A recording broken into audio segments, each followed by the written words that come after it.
Hello, how is everybody doing? Welcome back to Dr. Gilead Show.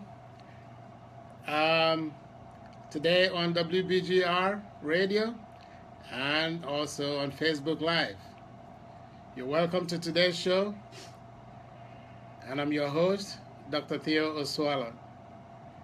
We are on WBGR. You can call us on 301 429 9247. 301 429 9247. Make a contribution or ask a question, and we will answer. Today is October 20th, 2016, and we're going to talk about panic disorders. But before we start, as our usual way, we want you to know, please, this. Do not use what you hear on this platform to make a diagnosis of yourself or to diagnose someone else. Also, do not treat yourself based on what you hear on this platform. It's always good to consult a doctor so that you can get the appropriate diagnosis and treatment. Thirdly, I want to state clearly that Dr. Theo Oswala or Dr. Gilead Show is not responsible for what anyone does based on what they hear on this platform. So today we're going to talk about panic disorders. Panic disorders. If you remember, last show we talked about obsessive compulsive disorder, and the one before we talked about generalized anxiety disorder. These are all part of the anxiety syndrome. So today we're going to talk specifically on panic disorders. Panic disorder is a recurrent, unexpected occurrence of panic attacks. And this is followed by persistent concern or worry about having another panic attack. And so people have a change in behavior related to the attacks. So what happens? People have a panic attack that is sudden, unexpected, is recurrent. So they do whatever they can to prevent the panic attacks from recurring again. Now, what is panic attack? Panic attack is abrupt surge of intense fear, or intense discomfort that reaches a peak within minutes. So people have this abrupt surge of intense fear or discomfort that quickly ramps up within minutes to reach the peak. Now, if you think back on our show 2 Thursdays ago, we said generalized anxiety disorder is diffuse, unpleasant, vague sense of apprehension that can be accompanied by physical symptoms. Now, in contrast with panic attacks, generalized anxiety disorder is mild, is diffuse, is vague, but panic attack is sudden, is abrupt, and is recurrent, is unexpected. It could happen at any time during the day or night. So it is more sudden, is more intense, and is more energy consuming. In the United States, panic disorder occurs in about 2 to 3% of adults and adolescent population. So 2 to 3% of our adults and adolescents have panic attacks. And it's been known that rates of panic attacks are lower in African Americans and Asians, also in Hispanics. But it's been shown to be much higher in American Indians. In American Indians, panic attacks is much higher, but the race that has the highest incidence of panic attacks are Caucasians. So Caucasians have the highest prevalence of panic attacks, followed by American Indians, but is not as common in African Americans, in Asians, and also in Latinos. Now, world prevalence occurrence of panic attack shows that in Africans who live in the continent of Africa, panic attacks are much less. Also, Asians who live in Asian countries, panic attack is much less. So in those countries, in those continents, panic attack is not as high as is in North America and in European countries. How does panic attack differ in males and females with regards to prevalence? Females are 2 times more, are 2 times likely to have panic attacks than men. So panic attack occurs 2 times more in females than in males. Someone is going to ask me, what are the causes of panic attacks? What are the causes of panic attacks? Panic attacks have been shown to have distinct genetic component. I saw someone recently who told me she has panic attacks, her mother has panic attacks, and she has other family members who have panic attacks. That is an example of the genetic component of panic attack. It's inherited from one family member to the other, from parents to children. Studies have shown that panic attacks occur about 4 to 8 folds. There's 4 to 8 fold increase in panic disorder among first-degree relatives. So if you have a first-degree relative who has panic disorder, there are chances that other members of that family would also have panic disorder. Now, it's been shown that some neurotransmitters, what we call the chemicals in the brain, as I like to call it, chemicals in the brain, have been shown to take part in the causation of panic attacks. And this is mostly chemicals or neurotransmitters like serotonin, as well as norepinephrine. Now, these 2 neurotransmitters are also implicated in major depressive disorder. So, neurotransmitter serotonin, as well as neurotransmitter norepinephrine, another one called GABA, gamma-aminobutyric acid. These 3 have been implicated in the panic disorder that is genetically transmitted. It's also known that there are some psychosocial factors, and these are what we call environmental factors. As we are born, we experience different things in our lives, from childhood to adulthood, and some have said that panic disorders occur due to unsuccessful defense against anxiety-provoking impulses when you are a child. So, people have situations when they were children, and they're supposed to deal with it. But as they grow,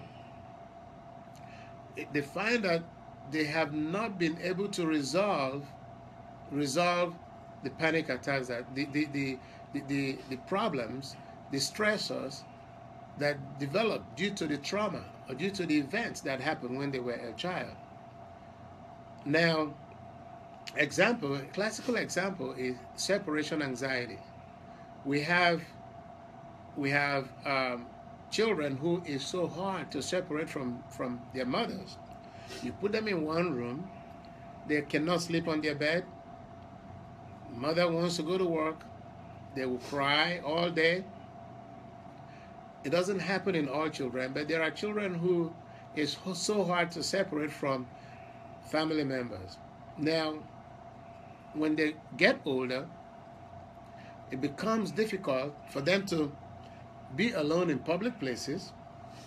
And when they are in a public place, what happens is that situation revives the childhood experience of being abandoned by their mother or their father.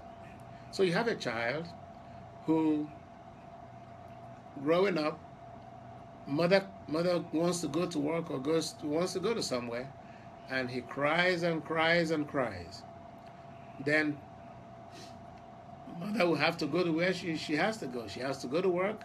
She has to go get groceries. So there has to be a time when mother is going to separate from the child. The child feels abandoned in that young age. As she feels abandoned in that young age, when she grows older, when that child grows, even when he or she is in a situation where he is in a lonely place, it immediately stirs up that feeling that that child was unable to resolve as a child. Immediately, panic attacks will start. It stirs up the fear, the intense fear that the child had when mother left her or him at a very young age. And of course, in families where father goes to jail, or father is taken away or arrested, or separation or divorce, when the patient was a child, is a form of abandonment. So as an adult, when they find themselves in a situation where they are alone, it stirs up that feeling of abandonment by the father or the mother. And immediately, the symptoms of panic attack will start. And once it starts, it becomes intense. It becomes difficult for them to resolve it. Now, but also, there are other medical disorders that are associated with panic disorders. It's been shown that when people have problems with their thyroid or parathyroid glands, for example, when our thyroid hormone called thyroxine, this is the hormone that helps us with our activity. It increases our metabolic rate. It keeps us up and strong. When the thyroid hormone is high, the symptoms that someone who has panic attack or panic disorder has is similar to when the thyroxine or the thyroid hormone is high. This is a torture, and they present about the same way. Also, when people have parathyroid, we have thyroid gland. We have 4 parathyroid glands, little thyroid, that sits on the thyroid. Also, these parathyroids can also malfunction, and when it malfunctions, what happens? The symptoms that they have are closely or similar to the symptoms of panic disorder. Also, we have adrenal glands. The adrenal glands are the glands that produce adrenaline. Remember, the fight and flight hormone. Once the adrenal is malfunctioning, the presentation is similar to panic disorder. Also, there are other things when people are withdrawing from alcohol. So you drink alcohol all day, all weekend, Friday night, Saturday night, and by Monday morning, you don't drink alcohol. What happens? You withdraw from the alcohol. The presentation, classical, similar to panic disorders. Also, you have caffeine. When you drink a lot of coffee, a lot of caffeine containing drink, you drink a lot, you begin to have symptoms that could mimic panic attack or panic disorders. Also, we have substances that people abuse every day: amphetamines, cocaine, PCP, also ecstasy. All these will present with symptoms like panic disorder. The symptoms are once you have it, the person feels like they're having panic disorder, but unless a professional comes in, or you go see a professional who will evaluate and assess the symptoms, do a proper examination, and make sure that everything else is okay, then they can say, well, you have panic disorder, and you get the appropriate treatment. So these are the things that could mimic symptoms of panic disorder, but the most important thing is that they have to be taken care of before you can say, oh, the person has panic disorder. I had a patient who will come, and a lot of tension. The heart is beating fast, and she's been to the emergency room. In a week, she'll go to the emergency room more than 5 times, almost every day, every other day. And she will think she's having a heart attack. They give all manners of medication. And of course, they give her some medication. She will feel better. She gets home, and once she gets home, she feels better that night. The next day is like her heart is going to fall out of her chest. She will run back to the emergency room. And she goes that back and forth, until finally one of the doctors, when she went, they will say, okay, you need to go see a psychiatrist. They will refer her, but she will not go, because for some reason, nobody really wants to see a psychiatrist. Is that not funny? But we all have some amount of mental illness. Every single person has some amount of mental illness. But she will not go until when she saw that I cannot continue to go to the emergency room all the time.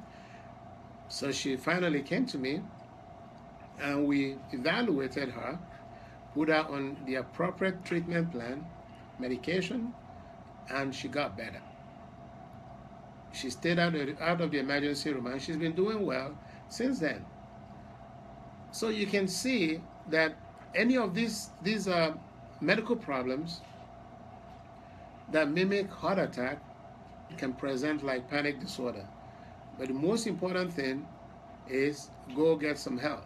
And as you get some help, you feel better. You can do everything else that you used to do before the panic disorder started. All right. I see Brenda Lee. Thank you for joining. And Manny Maggie, thank you. Eugenia, thank you for joining. I hope you are enjoying the show. Please call in on 301-429-9247, 301-429-9247. If you have any contribution or you have any questions, we will be most happy to answer the questions and then steer you appropriately to the right direction. Okay, all right. So let's look at how panic disorder presents. What are the symptoms of panic disorder? Number 1, palpitations, and this is pounding heart or accelerated heart rate.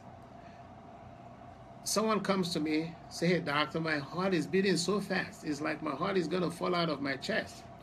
The heart is pounding, and it's beating so fast that they think they're having a heart attack. That is one of the commonest presentation. And remember, it's intense, it's scary, it's moving so fast, and it recurs. It happens all the time. So it's painful. Imagine waking up and you're feeling like your heart is going to fall out of your chest. Imagine waking up and your heart is beating so fast. The first thing is, am I having a heart attack? That is number 1, pounding heart or accelerated heart rate. The other presentation could be sweating. You wake up, you have this sudden bout of sweat. You can imagine someone sitting in his house or even in an office setting, and they have sudden onset of sweating all over. Sweaty palms, and the air conditioner is at the lowest level possible. They're sweating so much, they wonder what is going on. And it's so embarrassing, because if people are there, they say, what's going on with you, man? What you smoking? Or what? And it's so embarrassing. So what happens? People isolate, they withdraw from everybody else, because they don't want to be embarrassed by this feeling of sweating, heart beating fast. Number 3, they begin to tremble or shaking, tremors. They're shaking all over. It's scary. It's a scary feeling. And people will look at you if you're in a bus, in a metro bus, or in the metro, or in the train, or even in the airplane, or in an office, or in a party with your friends. You're trembling, you're shaking, you're sweating, you're feeling choky, like you're going to die. It's a very serious illness. Other symptoms are a sensation of shortness of breath. They feel this sensation in their chest like someone is smothering them, like someone is choking them, and like they're about to die, like they can't breathe. And initially it starts with fast breathing, and the breathing is so fast they can't stop it, they can't control it. They feel like they're being smothered. They have severe shortness of breath. They're feeling like there's a lump in their throat, a feeling of choking. This is one of the common presentations of panic attack. Also, they have chest discomfort, chest pain. And someone told me, said, Doc, when this happens, I feel like there's some big man sitting on my chest. It's intense. They try to breathe, they can't breathe. The breathing is shallow and fast. That is panic attack. Others have some gastrointestinal problems like nausea. Someone tells me, say, hey, Doc, I feel like there's a butterfly in my stomach. It's distressing. They feel like they're going to throw up. Some have even thrown up. It's a painful situation. And because the heart is beating fast, not enough blood is supplied to the brain, they feel dizzy, they feel lightheaded, they feel fainty. I've had a patient who passed out. He's standing outside a party hall with his friends, and boom, his heart starts beating fast. He becomes fainty, lightheaded, and he falls. He passes out. But what happens is the heart is beating so fast that is not pumping enough adequate blood to the brain, so they feel lightheaded, they feel fainty, and they fall. Once they hit the ground, they lay flat on the ground, more blood flows to the brain, they wake up. They feel better. That is one of the severe extreme symptoms of panic attack. Some feel chills and a heat sensation in their body. And having said this, when women are menopausal, that is, they've reached menopause, the ovaries are dried up, they don't have their periods anymore, because the estrogen and progesterone drop, what happens? They have menopausal symptoms. They sweat, they feel hot, they sweat, they feel hot, and they feel cold. It is off and on, heat, cold. Sometimes people have panic attacks starting about that time. And it could also be confused with panic disorder. But you just need to see the right doctor who can find out exactly what is going on and give the appropriate treatment and advice. So people feel chills and feel hot sensations sometimes. Some people feel numbness and tingling sensation. So it's like they're fainty, they're dizzy, they feel like nerves, electric shock going through their body, tingling sensations, they're trembling, and they're feeling numb. Also, some feel they have this feeling of unreality or being. They feel like they're not there. Some kind of out-of-body experience that they detach from themselves. These are all classical. But all of these symptoms may not occur in one person. If you have 4 of these symptoms, it's classical. Also, some people have told me that when this happens, they have a fear of losing control. They feel like, oh, someone told me, he said, I felt like I was going crazy. They feel like they're going to go out of their mind, like they're going to jump out of their skin. This is panic attack. Some people fear of dying. It's a feeling like I'm about to die.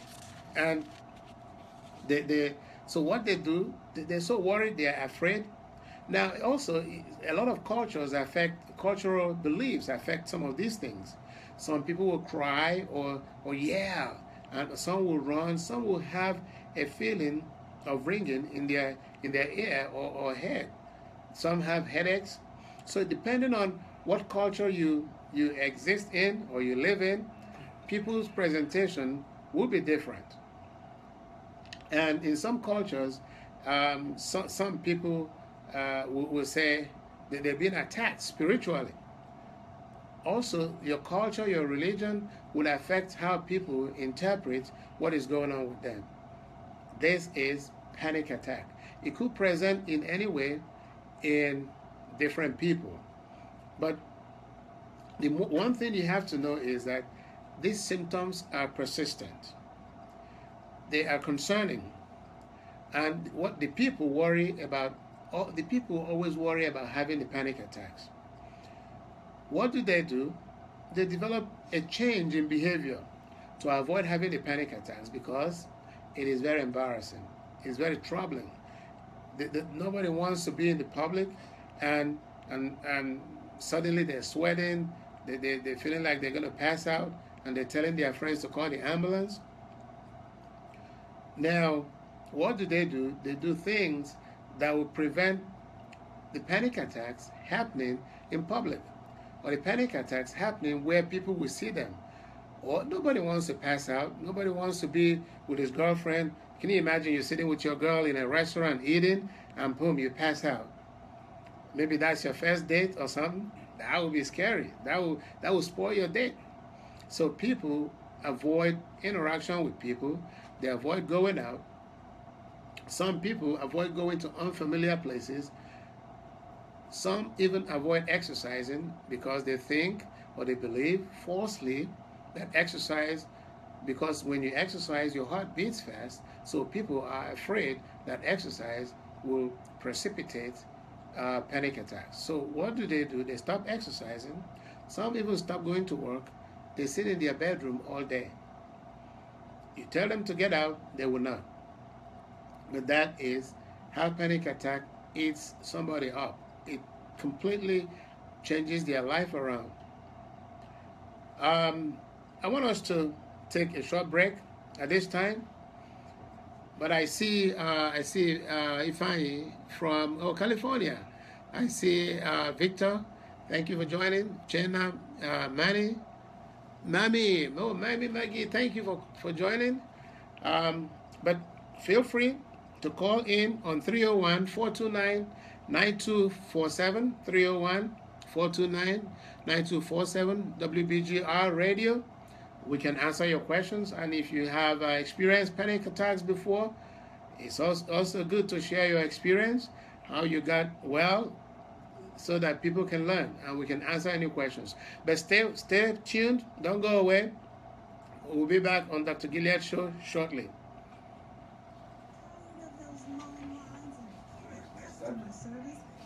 Yeah, but I hope my daughter listening. 72 people listening. She always has a panic attack. It's very distressing. And a lot of people have it. Including Medicare, Maryland Medicaid, DC Medicaid, and many more. We also offer low prices for those who do not have insurance. We even make transferring your prescriptions easy. Call Safe Choice Pharmacy, and we will take care of the rest. Your copays remain the same when you transfer your prescription to us. We also carry an extensive range of products, including wheelchairs, walkers, canes, crutches, commodes, mobility aids, and so much more. Come visit Safe Choice Pharmacy. We're located at 6703 Annapolis Road, on the corner of Annapolis Road, Route 450, and Cooper Lane. Landover Hills in the shopping center next to Value Village and Pizza Hut. We offer free prescription delivery for 3 or more prescriptions for residents in Landover Hills, College Park, Cheverly, and other surrounding areas. Call us at 301-341-1234 or visit us on the web at SalesPharmacy.com. Do you like to travel? Do you like to make money? Well, here's a way you can do both. Vacation travel allows you the luxury of doing just that. If you want access to unpublished fares, reduced rates for travel agents, access to worldwide selection for family, group cruises, and all types of destination travel, then contact www.kingsport.vacation.com or call 240-393-7962. That's 240-393-7962. You deserve to travel like royalty. See you on your next vacation.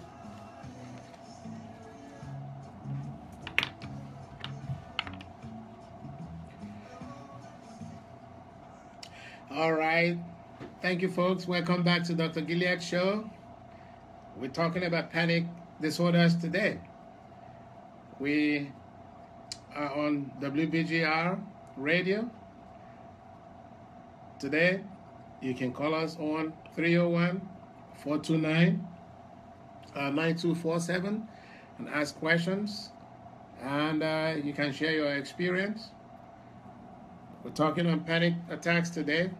It's one of those severe and disabling illnesses for which you can get help because there is help out there. So we've talked about the symptoms of panic disorders, specifically panic attacks. Now,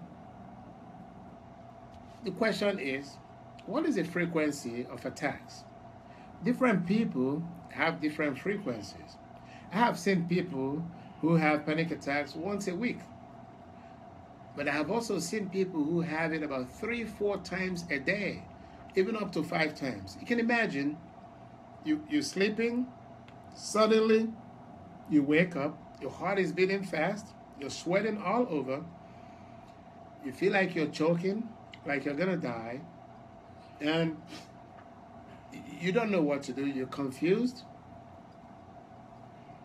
You wake up, you find something to eat, in another 1 hour, it's happening. It's happening every 2-3 hours. That person cannot do anything for the whole day. It's a torture. So the frequency of panic attacks differ in different individuals. Some people, it happens once a day, some more than that, some once a week. I've also seen someone who's had it just 2 or 3 times lifetime, and since then he hasn't had it anymore. So, but the main thing, or the troubling thing, is that it occurs just out of the blue, unexpected. It could happen when patient is relaxing, you have visitors, you have friends over in your house, and suddenly this panic attack jumps into your life. Starts, your heart is pounding away, you're sweating, you're shaking, and you're supposed to be entertaining your visitors. Or you are asleep, and boom, you wake up, your heart is beating fast. So it could happen anytime. It's unexpected, and because you don't know when it's going to happen, people are always afraid because it causes a lot of distress. It causes impairment in their social existence.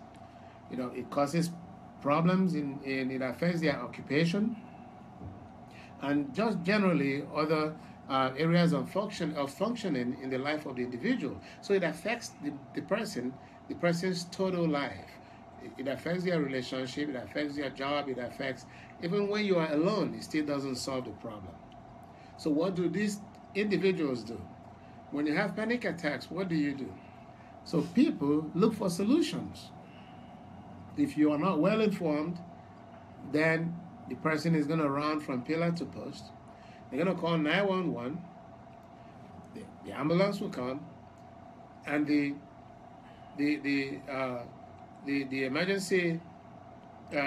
emergency staff will come. They take a look. They take your blood pressure. They do EKG.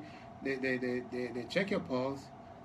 And once they do EKG, they find out everything is okay. They look at the presentations. They ask you some questions.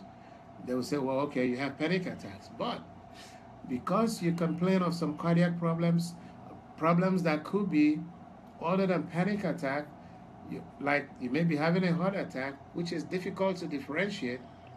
They put you in the ambulance, they take you to the hospital. So what happens? People with panic disorders, because of the incessant, constant, recurrent panic attacks, they go in and out of the emergency room. Some, they go see their primary care doctors.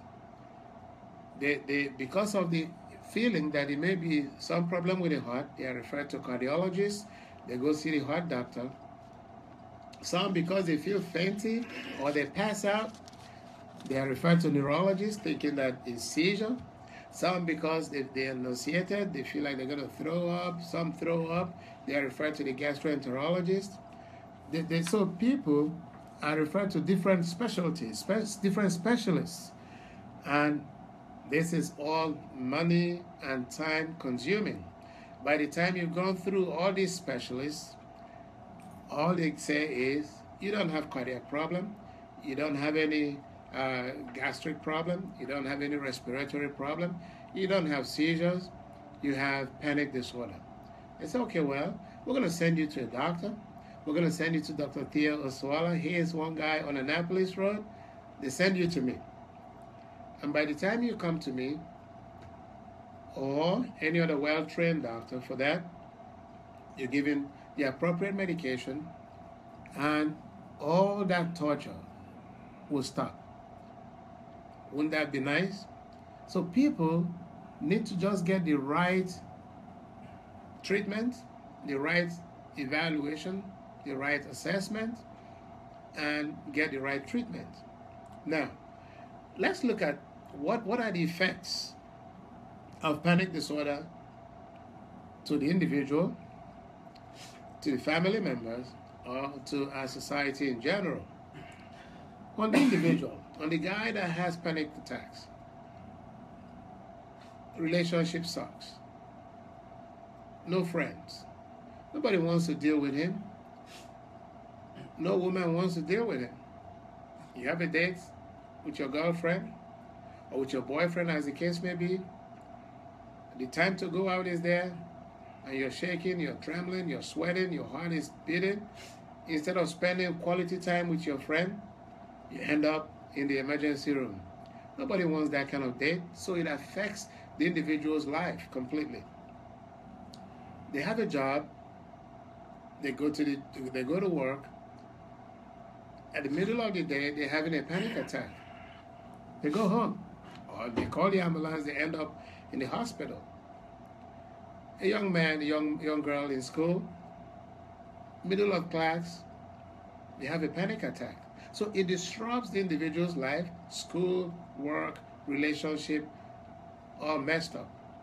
That is panic disorder. Now, how does it affect family members? You have family members, which could be children, it could be a spouse, a husband, or a wife, as the case may be, a parent, or brothers and sisters, siblings, cousins. You have this singular brother or sister, as the case may be, who every day he doesn't want to leave his room. Everyone comes around the dining table to eat. He doesn't come out. Everyone does cleaning in the house. He doesn't come out. All he does, he rushes out, he picks up some food, he goes back to his room. Because once he stays out, hanging with every other person, he has a panic attack. He's shaking, he's sweating, he feels smothered, feels like he's dying. Everybody is tired of him. That is the effect of panic attack on the family. If he's the father, of course he loses his job. If it's the mother, she can't perform her motherly role, or the father, the fatherly role. They isolate, they stay by themselves. So the whole family dynamic is different. So if one person has panic disorder, it affects the whole family. They can't do family things together. They can't go somewhere together. They plan, okay, we're going to take a trip out of town. He says, no, I can't go. I can't go on long rides. because I'm going to have panic attacks. So the whole family relationship is affected. Generally in our society, what happens? Imagine in an office where there are 12 people and you have 2 or 3 people who have panic disorder. There will always be in that office some areas that are lacking, because these 2 people or 3 people will always not be able to complete their job. So what happens? The other people end up picking up the slack. They are overworked. They will complain. There will be fights. So at the end of the day, it affects the general performance of the team. So in our society, there's lots of time from usual social activities, both on the individual, on the family members, even co-workers are all affected. So let's look at treatment of panic disorders. Now, first of all, it's always good to make sure that they do not have other problems, other medical problems that mimic panic disorder. Like I talked about before, things like cardiac problem. Once they have palpitations, feeling of chest tightness, like a big man sitting on your chest, it's always good to get checked out. There's nothing wrong in going to the emergency room and getting EKG, echocardiogram, making sure that your heart is okay. Because if people have angina, which is contraction of the muscles of the heart from low oxygen supply to the heart, it's a painful situation. It's like you're having a heart attack. It mimics anxiety, it mimics panic disorder. Also, people who have myocardial infarction, which is heart attack, could have symptoms that mimic panic disorder. So it's always good to go get checked out. So we must make sure that other medical problems are not the cause of what they're going through. We must make sure they don't have asthma. Asthma is another medical problem that could cause what we call bronchoconstriction, which means narrowing of the respiratory tract. So there's shortness of breath, they are wheezing, they are breathing fast, the breathing is shallow because they can't really breathe deep down. Panic disorders present in the same way. Also, people who have some central nervous system problems like epilepsy or even strokes, cerebrovascular accidents, you have a stroke, they're panicky, they're shaky, they're sweaty, and they are afraid. It feels like they're dying. So you need to make sure these things are not going on. Or you need to do some blood tests to make sure the thyroids are good, no parathyroid problem. We also will do some urine toxicology to make sure this person is not high or is not using cocaine, phencyclidine, PCP, or they're not using amphetamines. Or also take good history to make sure that they are not withdrawing from alcohol. They may have been binge drinking, or this may be someone who drinks alcohol every single day, and he travels to go visit someone, and for 1 or 2 days while he or she is visiting, he doesn't have access to alcohol, or maybe his host will not allow him or her to drink alcohol. He goes through severe withdrawals. He's sweaty, his heart is beating fast, blood pressure goes up, the pulse is high, they're sweaty, they're shaky.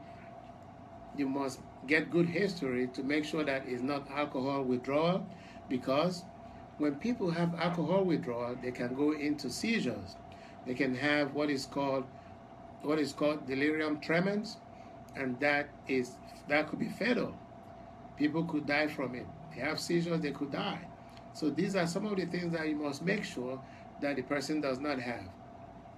They may be going through withdrawals. It may be someone who's been buying some benzodiazepines, Xanax bars, Klonopin from the streets, and they're broke. they can't afford it, or they can't find it anymore on the streets. They go through withdrawals, they're shaky, they're sweaty, the blood pressure is high, the pulse is high, they're sweaty, and they are so afraid like they're going to die. It could present exactly the same way panic disorders present. So these are things you must make sure that they're not going through. Even those who have been using heroin, of course, when people are withdrawing from heroin, they have stomach pain, they have diarrhea, they have increased pulse rate, their heart is beating fast, they're sweaty, they feel like they have a butterfly in their stomach, the stomach is tight because of their muscle spasm, both in the stomach, the muscles, everywhere. They are in panic. If they are examined and you take good history, you find out that they've been using heroin and they're going through withdrawals. The treatment is completely different. So, for proper treatment, you must make sure they do not have other medical problems or substance abuse problems. Once you know that these are not the issues, then they can be treated for panic disorder. There are two ways of treating panic disorder. One, by either using medications, what we call psychopharmacology, or using therapy. Being a physician, I would like to talk about more of medications, but I will also talk about psychotherapy. Now, medications that are mostly used are the same ones we use for depression. If you remember, I talked about the chemicals, the neurotransmitters. Those neurotransmitters like serotonin and norepinephrine or noradrenaline are also the neurotransmitters that have been found to be the problem in depression. So our good old SSRIs are the ones that are still used to treat panic disorders. And the ones that have been approved are things like Paxil or paroxetine, Prozac, and Zoloft. These three are mainstay in treatment of panic disorders, panic attacks. Of course, of all these, paroxetine is known to have the best anti-anxiety property. So, it's better than most of the other ones, unless you have side effects from it. That's number one. So any of them, Paxil, Prozac, or Zoloft, could be helpful. And it's always good to start at a low dose because these medications have side effects. As a matter of fact, it's been said that SSRIs also could precipitate anxiety. So the only way to avoid it is by starting low. Start at the barest minimum. Start slow, start low, and go slow. That way, the chances of having side effects will be minimal. The other group of medications we use are the benzodiazepines. Now, the problem here is once you have panic attacks, panic disorder, and you go to the emergency room, in the emergency room, the doctors want you in and out because it's so expensive to keep you in the emergency room. Because they're going to do your cardiac workup, they will do all tests to make sure that you're not having any other somatic problem. By the time you walk into the emergency room and out, the bill is running to $5,000. So, they quickly see you, make sure you don't have any major problems, they give you Xanax. And you know what? They give you 5 days worth. Of course, you take it, it works immediately, and you're happy, you go home. 5 days, you're out of the Xanax, your problem comes back. You run back to the emergency room. So, we use benzodiazepines, alprazolam, which is Xanax, or better off, much better, clonazepam, which is a longer-acting benzodiazepine. Alprazolam, which is Xanax, is good because it has quick onset of action. You take it, it happens, you begin to feel better in 10 to 15 minutes. But the problem is, it goes out of your system very fast. So, the teaching is, once you've been diagnosed with panic disorder, what do? You are started on an SSRI like Paxil, along with a benzodiazepine, alprazolam, or clonazepam together. But once you begin to feel better, within 4 to 12 weeks maximum, the benzodiazepine, the alprazolam, is tapered off. You're taking off that slowly. Because if you're taking off it so fast, you have a rebound anxiety, a rebound panic disorder, which makes it worse. So, excuse me. So, once you've had the benzodiazepines for 4 to 12 weeks, you're taking off it. It's tapered off, and people slowly stay well, but they also continue to stay on the SSRI, whichever one, whether Paxil or Prozac or Zoloft. Once the Prozac or Paxil is in place, the chances of having panic disorders come back is very minimal. Now, the problem with benzodiazepines, things like alprazolam or clonazepam, is they have the potential of people becoming dependent on them. They can also cause cognitive impairment, and that is loss of memory. And there are very high chances of abuse. And that means you come, your doctor gives you 0.5 milligrams of alprazolam, you feel better, feel good. After 1 week, 0.5 milligrams of alprazolam cannot do it anymore. You will need more. You go back to your doctor, or even by yourself, you increase it to two pills. So if you increase it to 1 milligram, you go back to your doctor and say, hey doc, it's not working, I have to take 2 pills. What will happen? The doctor will say, okay, you can't increase it without telling me. And being a nice, good old doctor, he is going to give you 1 milligram pill. You get 1 milligram pill, you begin to do well. 2 weeks after, 1 milligram cannot do it anymore.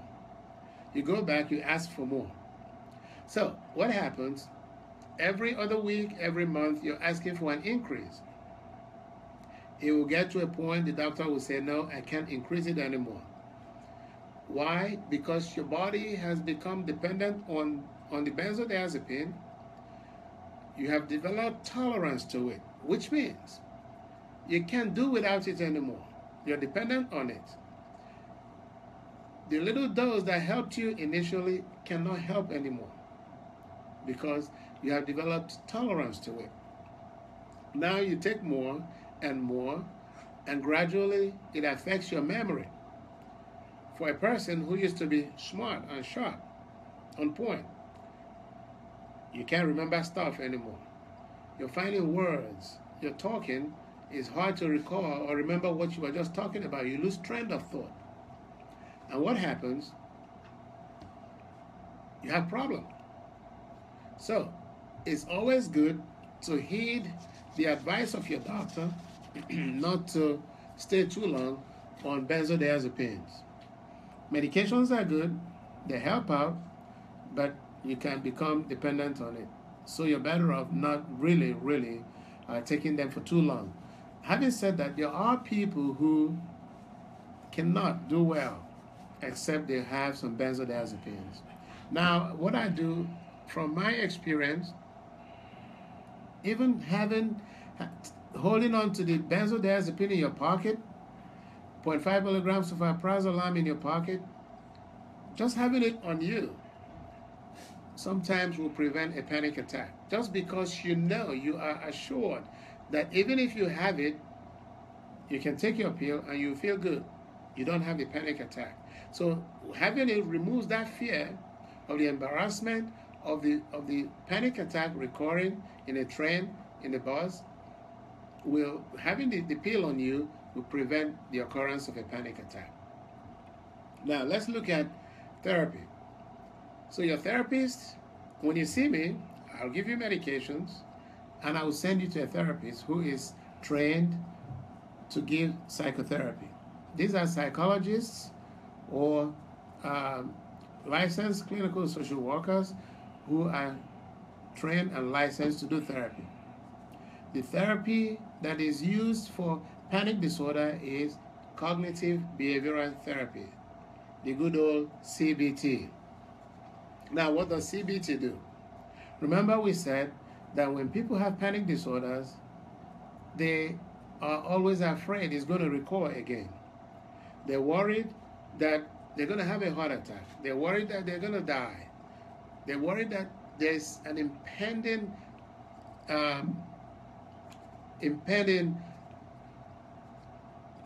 mood problem, an impending panic attack occurring, an impending panic disorder that is about to occur. So they are afraid. Once you get afraid, your heart beats fast, the panic attack comes. It becomes a cycle. So cognitive behavioral therapy helps the people to change their belief, change the false belief that they're going to have a problem. They're going to have a heart attack. Now, also, people misinterpret the bodily functions, the bodily sensations, that my heart is failing, my heart is pumping too fast, my heart is gonna stop, the panic attack. So this misinterpretation of bodily symptoms, cognitive behavioral therapy helps to restructure your thoughts, to make you change that belief. Also, in cognitive behavioral therapy, you're given information or education about panic attacks. You're given information, or you are adequately educated on what you should do when panic attack occurs.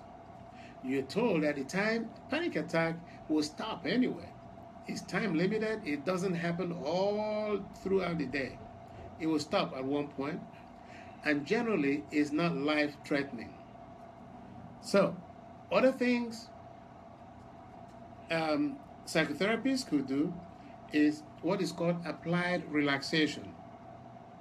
There are standard relaxation techniques that helps you with muscle relaxation, and also you imagine you're imagining of a relaxing situation. For example, because panic attack is associated with muscle tension, muscle tightness in the chest, so people are taught how to stay still, take a deep breath, focus on different parts of your body, different muscle groups, and focusing on them for them to be relaxed. So once that happens, you train your body. Other things that psychotherapists do is respiratory training. You learn to control your breathing, because in panic disorders, people are breathing fast and shallow. So you learn to take deep breaths, slower breaths, and this has been shown to slowly decrease the panic attack. Because normally people have hyperventilation, you're breathing really fast. Also, in therapy, you do family therapy, you educate and support the family members of the patient. And what has happened is, once family members really understand what their ward or their husband or their wife or their child is going through, they're more supportive. Now, I'll tell you this, the best treatment is a combination of pharmacological treatment, medications, as well as cognitive behavioral therapy or other therapies that I have mentioned. I want to say that there are resources out there. Ask your primary care to refer you to the appropriate doctors. If you go to the emergency room and you are told that you have panic disorder and you are referred to somebody, go and get the help that you need. Family members, if you know anybody who has problems with panic disorder, advise them to go see somebody. Go online, look for doctors that are trained to treat panic disorders, and they will get the help they need. They will be happier, family will be happy, they'll be more productive at work, and they'll be good support. They'll be good citizens and helpful in the society. I want to thank you for tuning in today. Thank you, Geraldine Hawkins. Thank you for tuning in, Victor, Mifai, Manny, Uchenna. Thank you all for tuning in today. I want to say that this is Dr. Gilead Show. We are live on Facebook every Thursday at 1 p.m. And we are also on WBGR Radio every Thursday, 1 p.m. Eastern Standard Time. Next Thursday, we're going to be talking about seasonal affective disorders. We are in fall. We just moved from summer to fall. People's mood will change, and that is seasonal affective disorder. I'm going to have an expert coming with me, and we're going to talk about seasonal affective disorder. It's a show you don't want to miss. It's a topic you don't want to miss. Check it out and call in on that day, and we'll be willing to support you and answer any questions that you have. Thank you for tuning in on today's show, Dr. Gilead Show. You can get me on Twitter. You can also call me on 301 in my office, 301-577-9111, 301-577-9111, to get an appointment to see me if you need treatment. There we have, we see patients of different illnesses. We have therapists that will help you. We are on 9470 Annapolis Road, suite number 117. So feel free to call 301-577-9111. Thank you for tuning in today on WBGR Radio and also on Facebook on Dr. Gilead Show. You can reach us on Twitter and also on the numbers that I have left initially. Thank you for tuning in. We'll see you again next week, Thursday at 1 p.m. Thank you.